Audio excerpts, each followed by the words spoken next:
So I'm reprising a talk that I gave in September at Carnegie Mellon University. There's an academic tradition called the last lecture. Hypothetically, if you knew you were going to die and you had one last lecture, what would you say to your students? Well, for me, there's an elephant in the room. And the elephant in the room is that for me, it wasn't hypothetical.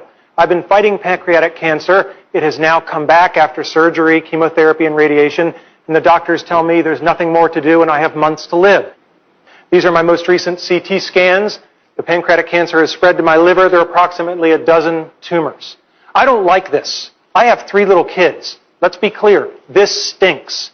But I can't do anything about the fact that I'm going to die. I'm pursuing medical treatments, but I pretty much know how this movie's going to end. And I can't control the cards I'm dealt, just how I play the hands. Now, if I'm not morose enough for you, I'm sorry to disappoint, but I don't choose to be an object of pity. And in fact, although I'm going to die soon, I'm actually physically very strong. In fact, I'm probably physically stronger than most of the people in this audience. Yeah.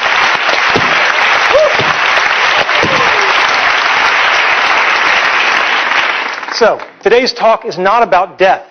It's about life and how to live. Specifically about childhood dreams and about how you can try to achieve them.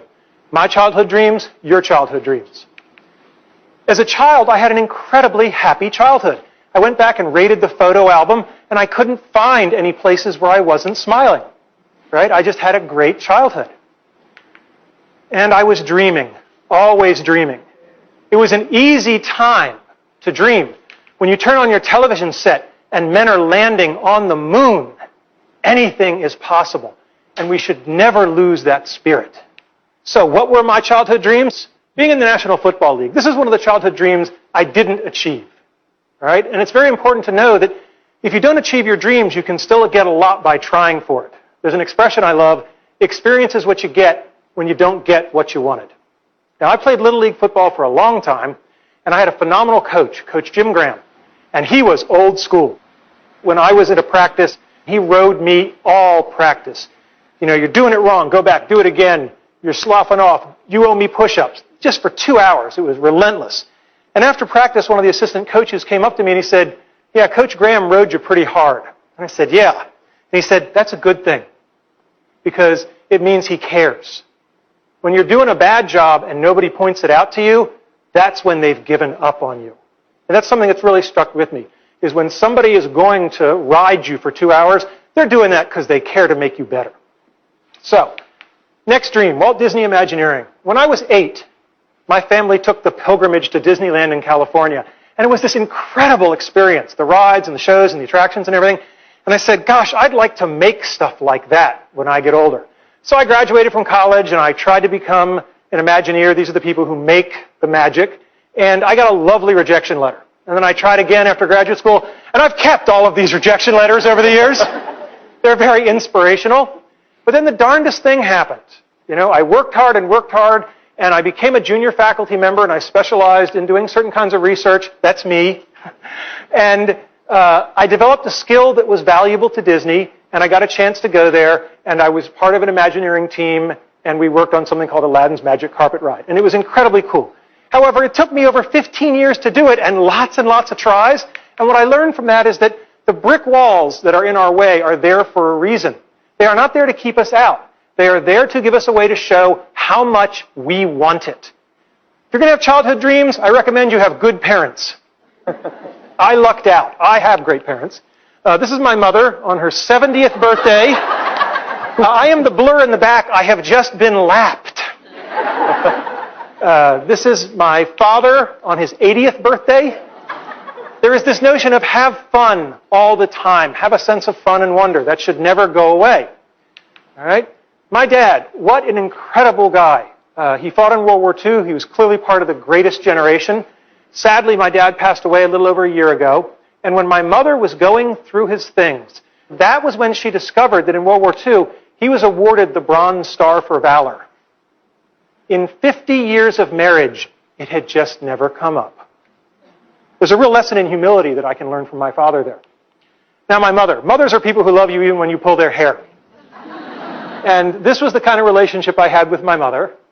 And my mother, speaking of humility, was always there to keep me in check.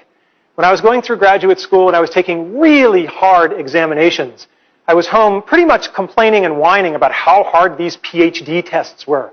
And she just patted my arm and she said, "We know how you feel. Just remember that when your father was your age, he was fighting the Germans in World War II." And then the day came when I got my PhD, and I was so proud, and my mother introduced me to everyone as, "This is my son. He's a doctor, but not the kind that helps people." Probably the most wonderful thing my parents did was they let me paint my bedroom. I said one day, "I want to paint stuff on the walls." And they said, "Okay." So I had a rocket ship, and we lived in a ranch, so I wanted an elevator. I wasn't sure where it would go. And yeah, you can tell the nerds early, so that's the quadratic equation. But the great thing is that they let me do it. And they felt that letting me express my creativity was more important than the pristine nature of the walls. And I was really blessed to have parents who saw it that way. My parents taught me about the importance of people versus things. So when I got older and I bought my first car and I was so excited, I had this shiny new convertible. This is my niece and nephew, Christopher and Laura. And every month I'd take them for a weekend, so my sister and her husband would get a little break, and we'd go off on adventures. And I'd just shown up with my new car, and my sister's explaining to Chris and Laura, "Now it's Uncle Randy's new car, you can't get it dirty, da-da-da-da-da." And they're just cracking up laughing, because over her shoulder, I'm casually opening a can of soda and just emptying it on the back seat. And they come running over, and my sister says, "What are you doing?" And I said, "It's a thing. It's just a thing." And I'm really glad I did that, because at the end of the weekend, as I was driving them home, little Chris, who was about 8 at the time, had the flu, and he threw up all over the back seat of my car. And I don't care how much value you get out of owning a nice, shiny, pristine thing. It's not as good as I felt knowing that I made an 8-year-old boy not feel guilty just because he'd had the flu. Next thing, you better decide early on if you're a Tigger or an Eeyore. Tiggers are energetic, they're optimistic, they're curious, they're enthusiastic, and they have fun. And never, ever underestimate the importance of having fun. I am dying soon, and I am choosing to have fun today, tomorrow, and every other day I have left. If you want to achieve your dreams, you better work and play well with others, and that means you better live with integrity. Simple advice that you'll find hard to follow, just tell the truth.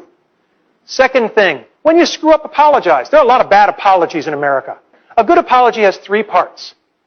I'm sorry. It was my fault. How do I make it right? Most people skip that 3rd part. That's how you can tell sincerity. The last thing is that we all have people that we don't like, that have done things we don't like, and what I have found is no one is pure evil. If you wait long enough, they will show you their good side. You can't make them do it in a hurry, but you can be patient.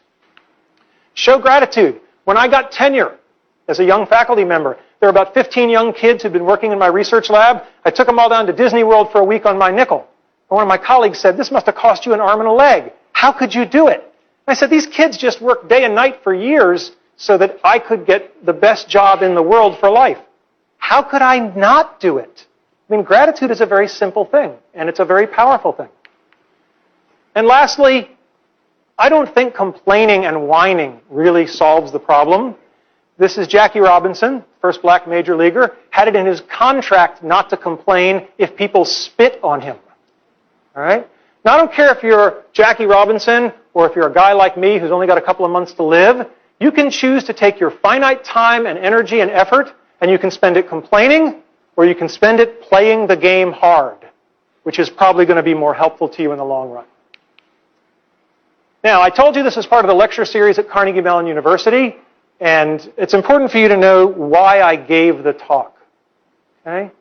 The talk isn't just about how to achieve your childhood dreams. It's much broader than that. It's about how to live your life. Because if you lead your life the right way, the karma will take care of itself. The dreams will come to you.